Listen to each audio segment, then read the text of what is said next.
Materi yang pertama tentang hakikat manusia dan pengembangannya. Sifat hakikat manusia diartikan sebagai ciri-ciri karakteristik yang secara prinsip membedakan manusia dengan hewan, meskipun antara manusia dan hewan banyak kemiripan terutama jika dilihat dari segi biologisnya. Wujud sifat hakikat manusia terdiri dari kemampuan menyadari diri, kemampuan bereksistensi diri, kata hati, moral, kemampuan bertanggung jawab, rasa kebebasan, kebiasaan melaksanakan kewajiban dan menyadari hak, serta kemampuan menghayati kebahagiaan. Dimensi hakikat manusia terdiri dari dimensi keindividualan, dimensi kesosialan, dimensi kesusilaan, serta dimensi keagamaan. Pengembangan dimensi hakikat manusia menjadi tugas pendidik, karena sasaran pendidikan adalah manusia. Meskipun pada dasarnya pendidikan itu baik, tetapi dalam pelaksanaannya mungkin saja terjadi kesalahan-kesalahan yang secara lazimnya disebut salah didik. Karena itu, ada dua kemungkinan dalam pengembangan dimensi hakikat manusia yang terjadi, yaitu pengembangan yang utuh serta pengembangan yang tidak utuh. Materi yang kedua tentang hakikat manusia dan kebutuhan akan pendidikan. Hakikat manusia merupakan salah satu objek studi cabang metafisika, yaitu antropologi. Terdapat 3 asas antropologis mengimplikasikan bahwa manusia perlu dididik dan mendidik, yaitu yang pertama, manusia adalah makhluk yang belum selesai menjadi manusia. Yang kedua, tugas dan tujuan manusia adalah menjadi manusia.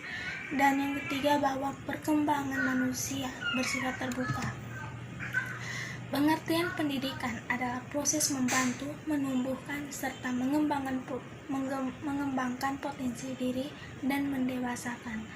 Unsur-unsur pendidikan, yaitu peserta didik merupakan insan yang mendapatkan pendidikan, pendidik, interaksi antara pendidik dan peserta didik, materi atau isi pendidikan, serta konteks yang mempengaruhi pendidikan. Pendidikan sebagai sistem adalah suatu kesatuan integral dari sejumlah komponen. Hubungan antara komponen dan sistem pendidikan yaitu raw input, output, instrumental, serta environmental. Materi yang ketiga tentang landasan pendidikan. Secara leksikal, landasan berarti tumpuan, dasar atau alas. Karena itu, landasan merupakan tempat bertumpu atau titik tolak atau dasar pijak. Beberapa alasan mengapa landasan pendidikan sangat penting untuk dipelajari, yaitu untuk mendapatkan pendidikan yang berkualitas sebagai tolak ukur atau dasar dalam studi pendidikan, serta untuk menjadikan sumber daya manusia yang cerdas. Jenis-jenis landasan pendidikan terdiri dari landasan religius, landasan filosofis, landasan ilmiah, serta landasan yuridis atau hukum.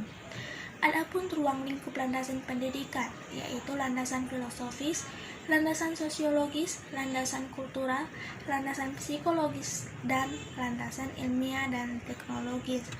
Fungsi landasan pendidikan adalah sebagai dasar pijakan atau titik tolak praktik pendidikan dan atau studi pendidikan. Materi keempat tentang asas-asas pendidikan. Asas-asas pendidikan merupakan kaidah atau ketentuan yang harus dipedomani dalam melaksanakan tujuan. Asas itu dapat diartikan sebagai aktivitas belajar yang lebih didorong oleh kemampuan sendiri, pilihan sendiri, dan tanggung jawab sendiri. Materi kelima tentang perkiraan masyarakat di masa depan. Tidak perlu diragukan lagi untuk zaman sekarang karena bisa serba instan. Oleh karena itu, pendidikan berkewajiban mempersiapkan generasi baru yang sanggup menghadapi tantangan zaman baru yang akan datang. Ciri-ciri masyarakat di masa depan, salah satunya yaitu peningkatan layanan profesi. Ini salah satu ciri penting masyarakat untuk masa depan, yaitu meningkatkan kebutuhan. Oleh karena itu, manusia tersebut makin menuntut kualitas hidup yang lebih baik. Profesi adalah suatu lapangan kerja dengan syarat yaitu keahlian, tanggung jawab, dan profesional. Materi keenam, aliran-aliran pendidikan. Aliran-aliran pendidikan adalah pemikiran-pemikiran yang membawa pembaharuan dalam dunia pendidikan. Dalam dunia pendidikan, ada 3 macam aliran pendidikan. Yang pertama, aliran eksperimen, bertolak dari loket traditium yang mementingkan stimulus eksternal. Yang kedua, aliran nativisme, ditolak dari lectitium traditium yang menekankan kemampuan dalam diri anak sebagai faktor lingkungan. Dan yang terakhir itu aliran naturalisme. Aliran naturalisme, pandangan memiliki persamaan dengan aliran yang kedua, yaitu aliran nativisme, bahwa semua anak yang baru dilahirkan mempunyai pembawahan yang baik, tetapi pembawahan yang baik itu akan menjadi rusak karena dipengaruhi oleh faktor lingkungan. Bab 7. Permasalahan pendidikan. Permasalahan pendidikan adalah keadaan di mana segala sesuatu mengembangkan kemampuan terhalang dan tidak berbanding lurus sesuai dengan apa yang diharapkan. Permasalahan pokok pendidikan dibagi menjadi 4, yaitu mutu pendidikan, pemerataan pendidikan, efisiensi pendidikan, dan relevansi pendidikan. Faktor permasalahan pendidikan yang pertama iptek, yang kedua pertambahan penduduk, yang ketiga menurunnya kualitas pendidikan, yang keempat kurangnya guru yang memadai, yang kelima ruang kelas yang tidak memadai. Solusi permasalahan yang pertama, pemerataan dan peningkatan kualitas. Di dalamnya ada meningkatkan kemampuan pendidikan lewat perantaran-perantaran. Yang kedua, memantapkan nilai keterampilan, sikap dan kesadaran lingkungan terhadap peserta didik. Pelayanan pendidikan. Yang pertama, memberikan keterampilan bagi mereka yang tidak pernah bersekolah.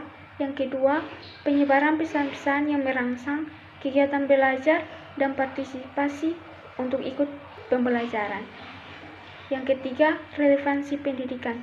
Relevansi pendidikan di dalamnya menanamkan pengetahuan, keterampilan, dan sikap yang fungsional untuk kehidupan masyarakat kelak.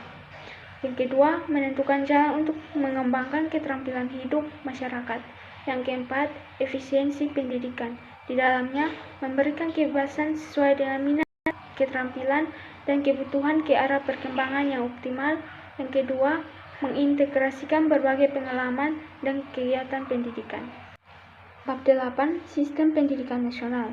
Sistem pendidikan nasional merupakan keseluruhan komponen pendidikan yang saling terkait secara terpadu untuk mencapai pendidikan nasional. Pendidikan nasional berfungsi mengembangkan kemampuan dan membentuk watak serta peradaban bangsa yang bermartabat dalam rangka mencerdaskan kehidupan bangsa. Prinsip penyelenggaraan pendidikan nasional. Yang pertama, pendidikan diselenggarakan sebagai satu kesatuan yang sistematik dengan sistem terbuka dan multiguna. Yang kedua, pendidikan diselenggarakan sebagai satu proses pembudayaan dan pemberdayaan peserta didik yang langsung sepanjang hayat. Yang ketiga, pendidikan diselenggarakan dengan mengembangkan budaya membaca, menulis, berhitung bagi segenap warga masyarakat. Jalur pendidikan adalah wahana yang dilalui peserta didik untuk mengembangkan potensi diri dalam satu proses pendidikan yang sesuai dengan tujuan pendidikan. Bab 9. Pendidikan dan pembangunan. Pendidikan berasal dari bahasa Latin, yaitu educare yang berarti keluar. Pendidikan adalah proses membimbing manusia dari kegelapan kebodohan menjadi kecerahan, membimbing manusia dari kegelapan kebodohan menjadi kecerahan, pengetahuan atau tidak tahu menjadi tahu. Jadi apabila kehidupan tidak dibarengi dengan pendidikan, otomatis kehidupan itu tidak akan terarah dengan baik. Pembangunan adalah upaya yang dilakukan secara terencana dalam melakukan perubahan dengan tujuan utama memperbaiki dan meningkatkan tata hidup masyarakat, kesejahteraan hidup manusia. Hakikat pendidikan dan pembangunan. Jika pendidikan dan pembangunan dilihat sebagai garis proses, maka keduanya merupakan satu garis yang saling mengisi proses pendidikan. Pada satu garis menempatkan manusia sebagai titik awal karena manusia mempunyai tugas untuk menghasilkan sumber daya alam yang berkualitas untuk pembangunan yaitu pembangunan yang dapat memenuhi hajat manusia serta mengangkat martabat manusia. Bab 10. Kurikulum dan pembelajaran. Kurikulum diartikan sebagai lintasan yang harus diikuti seseorang untuk mencapai suatu tujuan. Fungsi kurikulum, kepala sekolah sebagai pedoman pengelola sistem pendidikan dan sebagai patokan pengawasan kepala sekolah juga indikator keberhasilan pembelajaran. Guru sebagai pedoman pengajaran bagi siswa, siswa sebagai acuan belajar. Yang keempat, masyarakat sebagai pedoman dalam pengawasan siswa. Tujuan kurikulum sebagai alat pendidikan untuk menjadi siswa yang baik dan unggul dan memeratakan pendidikan dalam satu negeri.